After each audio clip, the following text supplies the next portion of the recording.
ये कहानी है एक प्रिंसेस की जो इंसानों को बचाने के लिए वर्ल्ड वॉर 1 को खत्म करती है और अपनी फैमिली और अपने किंगडम को हमेशा के लिए छोड़ देती है। और इस प्रिंसेस का नाम था डियाना। डियाना इस वक्त पेरिस में रहती है और इसके पास आता है एक आदमी और वो इसको आकर एक ब्रीफ केस देता है और ये ब्रीफ केस ब्रूस ने भेजा था जो बैटमैन बनकर लोगों की हिफाजत किया करता था। अब जब डियाना उस ब्रीफ केस को खोलती है तो उसके अंदर एक पिक्चर थी और उसमें उसके साथ 4 लोग और थे और इस ब्रीफ केस में एक नोट भी था जिसमें ये लिखा था, I found the original, maybe one day you will tell me your story। यानी कि मुझे असली तस्वीर मिल गई है और हो सकता है तुम मुझे एक दिन अपनी कहानी सुनाओ। जब डियाना इस नोट को पढ़ती है तो वो अपनी पास्ट लाइफ में चली जाती है, यानी कि यहाँ से स्टोरी फ्लैशबैक में चली जाती है। ये वो वक्त होता है जब डियाना बहुत छोटी बच्ची थी और वो अपनी मदर के साथ एक आइलैंड पर रहा करती थी। उसकी मदर यहाँ की क्वीन थी। इस आइलैंड का नाम था थेमेसिरिया। ये एक हिडन आइलैंड था। इस आइलैंड को कोई भी आम इंसान नहीं देख सकता था, यानी कि ये आइलैंड पूरी दुनिया से छुपा हुआ था। इस आइलैंड की सबसे खास बात ये थी कि इस आइलैंड पर सिर्फ फीमेल्स रहा करती थी। यहाँ पर कोई फीमेल नहीं था और यहाँ पर जितनी भी फीमेल्स थी सब बहुत अच्छी वॉरियर्स थी। ये फीमेल्स हमेशा फाइट की प्रैक्टिस किया करती थी। डियाना जो कि बहुत छोटी बच्ची थी वो इन सबको देखकर उन्हीं की तरह मूव करना शुरू कर देती है। लेकिन डियाना की मदर जो यहाँ की क्वीन है वो कभी भी नहीं चाहती थी कि डियाना कोई फाइट सीखे। वो डियाना से बहुत ज्यादा प्यार करती थी। दरअसल उन्होंने डियाना को मिट्टी से बनाया था और इसके बाद इन्होंने जूइश जो कि गॉड्स के किंग थे उनसे प्रेयर की। उन्होंने उस मिट्टी के स्टैचू में जान डाल दी जो डियाना की मदर ने बनाया था और इस तरह से डियाना इस दुनिया में आई। एक रात डियाना की मदर उसको कहानी सुनाती है। वो बताती है जूइश जो कि देवताओं के देवता हैं, उन्होंने इंसानों को बनाया। वो इंसानों से बहुत ज्यादा प्यार करते थे और उस वक्त इंसान बहुत अच्छे तरीके से आपस में रहा करते थे। लेकिन जूइश का बेटा जो वॉर का देवता था वो इंसानों से जेलस होने लगा। उसने इंसानों के दरमियान जेलसी पैदा कर दी जिसके बाद सब इंसान आपस में लड़ने लगे। फिर जूइश ने इंसानों के दिलों में प्यार पैदा करने के लिए हम लोगों को बनाया और ऐसा हुआ भी। लेकिन कुछ टाइम बाद अर्थ पर जैसा हाल पहले था फिर वैसा हो गया। उस वक्त हम लोग अमेज़न में रहा करते थे। क्योंकि मैं अमेज़न की रानी थी उस वक्त हमने जूइश के बेटे के खिलाफ वॉर की। जूइश ने हमारी मदद के लिए कुछ देवताओं को भेजा लेकिन एरिस उनके बेटे ने सभी देवताओं को मार दिया। जब जूइश अकेले बचे तो उन्होंने अपनी पूरी पावर से एरिस का मुकाबला किया जिसकी वजह से एरिस को ये वॉर छोड़कर जाना पड़ा। लेकिन जूइस इस बात को जानते थे कि उनका बेटा एरिस दोबारा वापस आएगा और पूरी इंसानियत को दोबारा से आकर खत्म कर देगा। इस वजह से जूइस ने हमें एक तलवार दी। उस तलवार से हम किसी भी देवता को मार सकते हैं। और फिर जूइस ने अपनी आखिरी सांसों से इस आइलैंड को बनाया। उन्होंने ऐसा इसलिए किया ताकि एरिस हमें कभी भी ना ढूंढ पाए और इसी तरह हम पूरी दुनिया से छुपे हुए हैं। क्योंकि जूइस एरिस का मुकाबला करने के बाद बहुत ज्यादा कमजोर हो गए थे और उन्होंने अपनी बॉडी को छोड़ने से पहले इस आइलैंड को बनाया। ये वही आइलैंड था जहाँ पर डियाना अपनी मदर के साथ रहा करती थी ताकि उन्हें एरिस कभी भी ना ढूंढ पाए। डियाना अपनी मदर से कहती है कि मैं उस तलवार को देखना चाहती हूँ जो जूइस ने आपको दी थी। डियाना अपनी मदर से पूछती है कि इस तलवार को कौन इस्तेमाल करेगा। डियाना की मदर उसको बताती है कि इस तलवार को सिर्फ वही इंसान उठा सकता है जो सबसे ज्यादा पावरफुल होगा। उसकी मदर कहती है तुम्हें इस बारे में सोचने की जरूरत नहीं है कि तुम्हें फाइट नहीं सिखाई जाएगी। लेकिन क्वीन को ये बात नहीं पता थी कि डियाना उनकी बहन से ये सब कुछ सीख रही है। सही वक्त गुजरता रहता है। डियाना अब बड़ी हो गई थी। एक दिन डियाना की मदर उसको ट्रेनिंग करते हुए देख लेती है। डियाना की मदर उसको वापस भेज देती है और अपनी बहन से कहती है कि तुम डियाना को फाइट क्यों सिखा रही हो। उनकी बहन उससे कहती है कि हम सब जानते हैं कि एक दिन एरिस वापस आएगा और अगर डियाना फाइट नहीं सीखेगी तो ये उसके लिए बहुत ही बड़ा खतरा है। क्वीन अपनी बहन से कहती है कि डियाना जितनी ज्यादा पावरफुल होगी एरिस उसको उतनी ही जल्दी ढूंढ लेगा। क्वीन की बहन उनसे कहती है कि आप चाहो या ना चाहो डियाना को एक दिन एरिस का सामना करना पड़ेगा। फिर डियाना की मदर अपनी बहन से कहती है कि तुम डियाना को एक अच्छी फाइट सिखाओ और होता ऐसे ही है। जैसे जैसे वक्त गुजरता रहता है डियाना एक बहुत ही अच्छी वॉरियर बन जाती है। लेकिन उसके अंदर और भी ज्यादा पावर्स थी जिसके बारे में डियाना को नहीं पता था और ना ही किसी ने उसको उन पावर्स के बारे में बताया था। फिर एक दिन डियाना समंदर के किनारे पर खड़ी थी। वहाँ पर वो देखती है कि एक प्लेन क्रैश होकर समंदर में गिर जाता है और वो समंदर में गिरकर डूबने लगता है। उस प्लेन के अंदर एक आदमी था और वो डूब रहा था। लेकिन डियाना उस आदमी को बचाकर आइलैंड पर ले आती है। डियाना उस आदमी को देखकर हैरान होती है क्योंकि उसने अपनी लाइफ में कभी भी कोई आदमी नहीं देखा था। इस आदमी का नाम स्टीव था। तभी दिखाया जाता है समंदर में कुछ बोट्स और एक जहाज आता है और ये सब के सब स्टीव का पीछा कर रहे थे। ये सभी जर्मन्स थे। इनको आगे कुछ भी नजर नहीं आ रहा था। तभी एक ऑफिसर को उस प्लेन का कुछ टुकड़ा नजर आता है जो वो उसे पकड़ने की कोशिश करता है, तो उसको आगे होकर वो हिडन आइलैंड नजर आ जाता है जो आज तक पूरी दुनिया की नजरों से छुपा हुआ था। इसके बाद उस जर्मन ऑफिसर को स्टीव भी नजर आ जाता है। अब ये सब के सब स्टीव को पकड़ने के लिए उसकी तरफ बढ़ना शुरू कर देते हैं। स्टीव डियाना को बताता है कि ये सब लोग बुरे लोग हैं। तभी वहाँ पर इस आइलैंड की सभी लेडी वॉरियर्स भी आ जाती हैं। हालांकि जर्मन ऑफिसर्स के पास गन्स थी, लेकिन यहाँ की लेडी वॉरियर्स के पास एरो और कुछ तलवारें थी और वो इन लोगों का डटकर मुकाबला करती हैं कि वो जर्मन ऑफिसर्स इनके आगे ज्यादा देर टिक नहीं पाते। पर तभी एक जर्मन ऑफिसर डियाना को मारने वाला था। तभी डियाना के आगे उसकी मदर की बहन आ जाती है जिसने डियाना को सारी फाइट सिखाई थी और वो उस बुलेट के लगते ही उनकी डेथ हो जाती है। इस बात से डियाना को बहुत ज्यादा दुख होता है, वो बहुत ज्यादा रोती है और अब सभी जर्मन ऑफिसर्स भी मर गए थे। यहाँ पर सिर्फ स्टीव बच जाता है। ये सब स्टीव को मारने वाले थे, लेकिन डियाना उसके सामने आ जाती है। वो सबको बताती है कि ये हमारे साथ मिलकर लड़ा था। वो सब स्टीव से पूछती हैं कि तुम यहाँ पर क्या करने आए थे और तुम्हारा मिशन क्या है। स्टीव उनको बताता है कि मैं एक जासूस हूँ। मैं जर्मन के कैंप में उनके ही खिलाफ जासूसी कर रहा था। जब मुझे पता चला कि जर्मन एक जहरीली गैस बना रहा है और वो जहरीली गैस बनाकर सभी लोगों को मार सकते हैं, तभी मैं वहाँ से उनकी एक डायरी चुरा कर भाग गया और इस जहरीली गैस को बनाने के लिए वहाँ के जनरल ने ये ऑर्डर दिया है और बहुत जल्दी ऐसा भी हो सकता है कि एक कंट्री दूसरी कंट्री के खिलाफ वॉर करे और इसी तरह सब लोग मर जाएंगे। दरअसल इस आइलैंड के बाहर वर्ल्ड वॉर 1 की तैयारी हो रही थी, लेकिन इस आइलैंड पर रहने वाले लोगों को कुछ भी नहीं पता था। स्टीव कहता है कि अगर मैं ये डायरी वक्त पर अपने हेडक्वार्टर पहुंचा दूं, तो क्या पता हो सकता है ये वॉर यहीं पर रुक जाए और इस तरह लाखों लोगों की जान बच जाएगी। अब ये सारी बातें डियाना को सुनकर ये लगता है कि ये सारा काम एरिस का है। वो एक बार फिर से इंसानियत को खत्म करना चाहता है, लेकिन डियाना ऐसा नहीं चाहती थी। वो इंसानियत को बचाना चाहती थी। लेकिन डियाना अगर इस आइलैंड से बाहर गई तो वो कभी भी दोबारा इस आइलैंड पर नहीं आ सकती। लेकिन डियाना ये फैसला करती है कि वो इंसानियत को बचाएगी। अब वो वॉर में जाने के लिए अपनी पोशाक पहनती है और साथ ही वो तलवार भी ले लेती है जो जूइश ने दी थी। जब डियाना आइलैंड से जा रही होती है तब वहाँ पर उसकी मदर आती है। वो डियाना से कहती है कि अगर तुम इस आइलैंड से बाहर गई तो तुम्हें पता है कि तुम दोबारा इस आइलैंड पर कभी नहीं आ सकती और इंसानों की दुनिया तुम्हारे लायक नहीं है। इसके बाद स्टीव और डियाना जहाज में बैठकर इस आइलैंड से निकल जाते हैं। अब स्टीव उस डायरी को लेकर अपने सीनियर ऑफिसर्स के पास जाता है जो वो जर्मन कैंप से चुरा कर लाया था। जब वो सीनियर ऑफिसर्स उस डायरी को देखते हैं तो वो डायरी पुरानी लैंग्वेजेस में लिखी हुई थी। यहाँ पर किसी को भी समझ नहीं आता कि ये कौन सी लैंग्वेज में है, लेकिन डियाना इनको बताती है कि ये तो पुरानी लैंग्वेजेस में लिखी गई है। दरअसल डियाना हजारों किस्म की लैंग्वेजेस को जानती थी और बोल भी सकती थी। वो अब डायरी को पढ़ती है और इनको बताती है कि जर्मनी एक जहरीली गैस बना रहा है और वो इस गैस को फ्रंट पर छोड़ेंगे। अब यहाँ पर जो सीनियर ऑफिसर्स थे वो जर्मनी के साथ समझौते की बात कर रहे थे, मगर स्टीव उनको कहता है कि आप मुझे एक मौका दें, मैं उस हेडक्वार्टर को ही खत्म कर दूंगा जहाँ पर ये लोग जहरीली गैस बना रहे हैं। लेकिन इस बात को सीनियर्स नहीं मानते।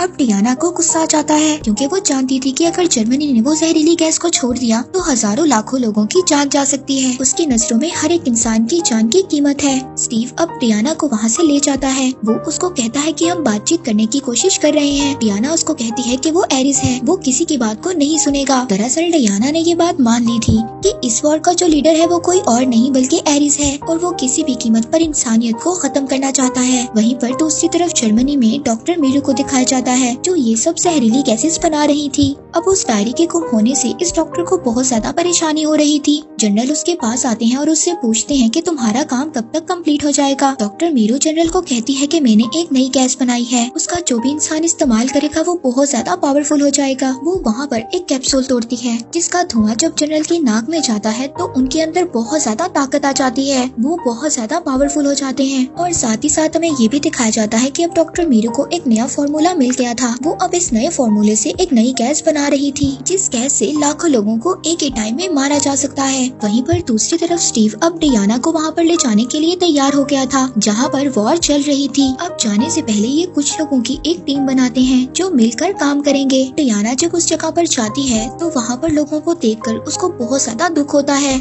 इसके बाद ये लोग बेल्जियम फ्रंट पर पहुँच जाते हैं जहाँ पर बहुत ज्यादा गोलाबारी हो रही थी और लोग मर रहे थे और सब इधर उधर भाग रहे थे। सबकी हालत बहुत ज्यादा खराब थी। तभी यहाँ पर एक औरत रुक कर डियाना से बात करती है और उसको बताती है हमसे हमारा सब कुछ छीन लिया गया और बहुत सारे लोगों को गाँव में गुलाम बनाकर रखा गया है। डियाना उस औरत से पूछती है कि ये सब कहाँ पर हुआ। वो औरत इशारा करती है वहाँ पर जर्मन का कब्जा था। डियाना उस जगह पर जाना चाहती थी। वो स्टीव से कहती है कि मैं यहाँ पर रहने वाले लोगों की मदद करना चाहती हूँ। स्टीव उसको वहाँ जाने से रोकता है, लेकिन डियाना उसकी बात नहीं मानती। अब इसके बाद डियाना अपनी वॉरियर की पोशाक में आ जाती है और वो उस तरफ बढ़ना शुरू करती है जहाँ पर जर्मन सोल्जर्स गोलियां चला रहे थे। डियाना सभी बुलेट्स को अपनी आर्मर से रोक लेती है जो उसने अपनी बाजुओं पर पहने हुए थे। वो वहाँ पर सभी बुलेट्स का मुकाबला करती है। उसकी नजर बहुत ज्यादा तेज थी। अब सभी जर्मन्स डियाना की तरफ फायर करना शुरू कर देते हैं, लेकिन डियाना के पास जो ढाल थी वो सभी बुलेट्स को रोक देती है। अब ये सब देखने के बाद स्टीव और उसके बाकी सभी साथी भी वहाँ पर आ जाते हैं और सभी जर्मन सोल्जर्स पर फायर करने लगते हैं। डियाना अब उस जगह पर पहुँच गई थी जहाँ पर जर्मन्स ने गाँव वाले लोगों को अपना गुलाम बनाया हुआ था। डियाना यहाँ पर जर्मन सोल्जर्स को बहुत बुरी तरह मारती है। उस पर वहाँ पर जर्मन ऑफिसर्स बहुत ज्यादा फायर भी करते हैं। यहाँ पर सभी जर्मन ऑफिसर्स को मार देती है। यहाँ पर जो सबके सब गाँव वाले थे वो अब सभी आजाद हो गए थे और ये सब होता है डियाना, स्टीव और उनके बाकी सभी साथियों की वजह से। यहाँ पर सभी गाँव वाले डियाना को थैंक यू बोलते हैं और यहाँ पर एक आदमी इनकी पिक्चर भी लेता है, जिस पिक्चर में डियाना, स्टीव और उसके 3 दोस्त होते हैं। अब ये वही पिक्चर थी जो बैटमैन ने डियाना को भेजी थी, जिस पिक्चर को देखकर डियाना को पूरी कहानी याद आ रही थी। अब स्टीव को यहाँ पर ये पता चलता है कि जर्मन ऑफिसर्स की एक बहुत बड़ी पार्टी होने वाली है। स्टीव भी उस पार्टी में जाना चाहता था। डियाना और स्टीव दोनों मिलकर डांस की प्रैक्टिस करते हैं और फिर अगले दिन ये दोनों किसी तरह से उस जगह पर पहुंच जाते हैं जहाँ पर उन जर्मन ऑफिसर्स की पार्टी होने वाली थी। यहाँ पर सिक्योरिटी बहुत ज्यादा थी, लेकिन ये लोग किसी तरह भी अंदर जाना चाहते थे। वहाँ पर जर्मन का जनरल भी आने वाला था, जिसको डियाना एरिस समझती है। सबसे पहले स्टीव जर्मन ऑफिसर बनकर अंदर जाता है। वहाँ पर जाकर ये उस डॉक्टर से मिलता है जिसने ये जहरीली गैस बनाई थी। उससे इन्फॉर्मेशन लेने की कोशिश करता है, लेकिन इस बात का कोई भी फायदा नहीं होता। तभी वो देखता है कि इस पार्टी में डियाना भी आ गई थी और उसने अपने कपड़ों में उसी तलवार को छुपाया हुआ था जो किसी भी देवता को मार सकती थी। जब डियाना अपनी तलवार निकालकर उस जनरल को मारने वाली थी, तभी स्टीव उसको रोक लेता है। डियाना उसको कहती है कि मैं एरिस को मार दूंगी, जिसके मर जाने से सब कुछ ठीक हो जाएगा। स्टीव डियाना से कहता है कि अगर वो एरिस ना हुआ तो तुम क्या करोगी। इसके बाद हमें दिखाया जाता है कि वो लोग इस जहरीली गैस को एक गाँव में छोड़ देते हैं। डियाना अब उस गाँव में जाती है। जब वो वहाँ पर जाकर देखती है तो वहाँ पर हजारों लोग इस गैस की वजह से मर गए थे, जिस बात से डियाना को बहुत ज्यादा दुख होता है। तभी वहाँ पर स्टीव आ जाता है। वो स्टीव को बोलती है कि मैं एरिस को मारने वाली थी, लेकिन इस बात से तुमने मुझे रोका और अब मैं सब कुछ समझ चुकी हूँ। वो कहती है एरिस ने सिर्फ जर्मन्स का दिमाग खराब नहीं किया, बल्कि तुम्हारा भी दिमाग खराब कर दिया है। वो कहती है अब मैं वहाँ पर जाऊंगी और जनरल को खत्म कर दूंगी। तभी स्टीव उसको दिखाता है कि कहीं दूर से धुआं उड़ रहा था। डियाना अपने घोड़े पर बैठकर अब उस जगह के लिए निकल जाती है। वहाँ पर पहुँचकर वो सभी जर्मन सोल्जर्स को मार देती है। इसके बाद वो उस कैबिन तक पहुंच जाती है जहां पर जनरल थे। वो जनरल डियाना को शूट करने की कोशिश करते हैं, लेकिन तभी डियाना अपने कवच से उस बुलेट को रोक लेती है।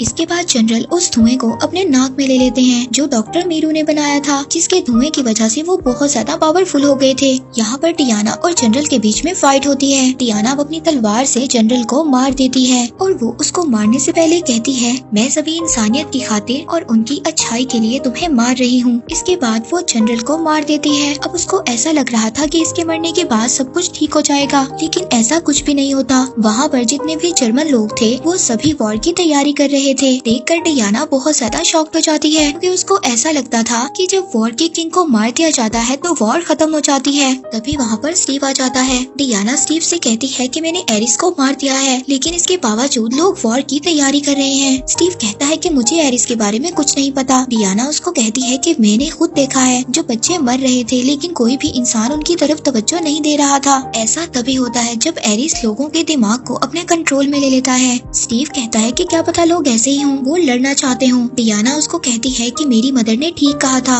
इंसान हमारी मदद के लायक है ही नहीं। स्टीव कहता है कि मुझे तुम्हारी मदद की जरूरत है, अगर तुमने मेरी मदद नहीं की तो और ज्यादा लोग ऐसे ही मर जाएंगे। अब स्टीव वहाँ से चला जाता है। तभी डियाना को कुछ आहट की आवाज सुनाई देती है। जब वो पीछे मुड़कर देखती है तो वहाँ पर स्टीव के सीनियर ऑफिसर थे, जो कि यूके के ऑफिसर थे, ना कि जर्मन ऑफिसर, लेकिन वो जर्मन के कैंप में होते हैं। वो डियाना से कहते हैं कि तुम्हारी मदर ने ठीक कहा था, इंसान हमारी मदद के लायक नहीं है, हमें इंसानों को खत्म कर देना चाहिए, ये लालची लोग हैं। डियाना अब ये बात समझ आती है कि यही एरिस है। डियाना कहती है कि ओह तुम हो। डियाना अब अपनी तलवार को उसकी तरफ लेकर बढ़ती है, जो तलवार डियाना अपने साथ लाई थी।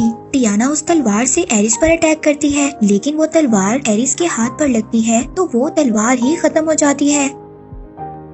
डियाना ये देखकर पूरी तरह शॉक हो जाती है, क्योंकि डियाना को ये लगता था कि वो इस तलवार से एरिस को मार सकती है। एरिस उसको कहता है कि इंसानों ने हमारे अर्थ को हमसे छीना है और वो पूरी तरह से उसको बिगाड़ रहे हैं। जब मेरे फादर ने मुझ पर अटैक किया तो उनकी अटैक की वजह से मैं बहुत ज्यादा कमजोर हो गया था और मैंने हजारों साल इंतजार किया, और आज जो सभी इंसान जहरीली गैसेस को बना रहे हैं उनके फॉर्मूलाज मैंने ही इंसानों के दिमाग में डाले थे। मैंने पहले भी कोशिश की थी लेकिन मैं कामयाब नहीं हो पाया, लेकिन अब मुझे सक्सेसफुल होने से कोई भी नहीं रोक सकता। अब वो डियाना को विजन्स में ले जाता है। वहाँ पर जाकर वो डियाना को दिखाता है कि देखो इंसान किस तरह से हमारे अर्थ को डिस्ट्रॉय कर रहे हैं। वो कहता है कि तुम मेरे साथ मिल जाओ, हम दोनों मिलकर अर्थ पर रहने वाले लोगों को डिस्ट्रॉय कर देंगे, इसके बाद ये अर्थ हमारा होगा। वो डियाना को ये भी बताता है कि जिस तलवार से तुमने मेरे ऊपर अटैक किया था वो देवताओं को मारने वाली तलवार नहीं थी, बल्कि वो हथियार तो तुम खुद हो जो जूइश ने अपने हाथों से बनाया था। दरअसल जूइश ने डायना को इसलिए बनाया था ताकि वो इंसानों को बचा सके और एरिस का मुकाबला कर सके, लेकिन डियाना उसको मना कर देती है। वो कहती है कि मैं तुम्हारी सोच का कभी भी हिस्सा नहीं बन सकती। अब यहाँ पर डियाना और एरिस के दरमियान फाइट स्टार्ट हो जाती है। दूसरी तरफ स्टीव और उसके साथियों को ये बात पता चलती है कि जर्मन के लोग बहुत सारी जहरीली गैसेस को लंदन में गिराने वाले हैं, जिससे वो पूरा सिटी डिस्ट्रॉय हो जाएगा, और उन्होंने इन बॉम्ब्स को एक प्लेन में लोड कर दिया था। स्टीव चाहता था कि इस प्लेन को हवा में ही डिस्ट्रॉय कर दिया जाए ताकि ये जहरीली गैसें कभी भी अर्थ तक ना पहुंच सकें। दूसरी तरफ डियाना और एरिस को दिखाया जाता है कि उन दोनों के दरमियान में बहुत ही जबरदस्त फाइट हो रही थी। तभी वहाँ पर एक बहुत बड़ा ब्लास्ट होता है। डियाना साइड पर जाकर गिरती है। वहाँ पर स्टीव आ जाता है। वो डियाना से कहता है कि मुझे जाना होगा। डियाना उसको कहती है कि तुम फिक्र नहीं करो, मैं सब कुछ संभाल लूंगी। स्टीव कहता है कि मुझे लोगों को बचाने दो, मैं तुमसे बहुत ज्यादा प्यार करता हूँ। इसके बाद स्टीव उस प्लेन पर चढ़ जाता है जिस प्लेन के अंदर गैसेस वाले बॉम्ब थे। वहीं दूसरी तरफ एरिस ये चाहता था कि डियाना उसके साथ मिल जाए, लेकिन डियाना ऐसा नहीं चाहती थी। एरिस डियाना पर अटैक कर देता है। एरिस डियाना को जमीन पर गिरा देता है। तभी डियाना आसमान की तरफ देखती है। वो प्लेन को देखती है, उसमें स्टीव था। स्टीव उस प्लेन के साथ खुद को ब्लास्ट कर देता है, जिससे उस प्लेन में स्टीव भी मर जाता है। डियाना इस चीज को बर्दाश्त नहीं कर पाती। वो बहुत जोर से चीखती है। डियाना एरिस की पावर से छूट गई थी। वहीं दूसरी तरफ स्टीव के जो दूसरे साथी थे वो उस हेडक्वार्टर को ब्लास्ट कर देते हैं जिनमें उन जहरीली गैसेस को बनाया जाता था, और वो डॉक्टर वहाँ से बाहर निकल जाती है। वो डियाना के सामने आ जाती है। एरिस कहता है मार दो इसे, यही इंसान का असल चेहरा है। ये लोग आपस में एक दूसरे को मारना चाहते हैं। डियाना उसको मारने के लिए एक टैंक उठा लेती है। तभी उसकी आंखों के सामने स्टीव का चेहरा आ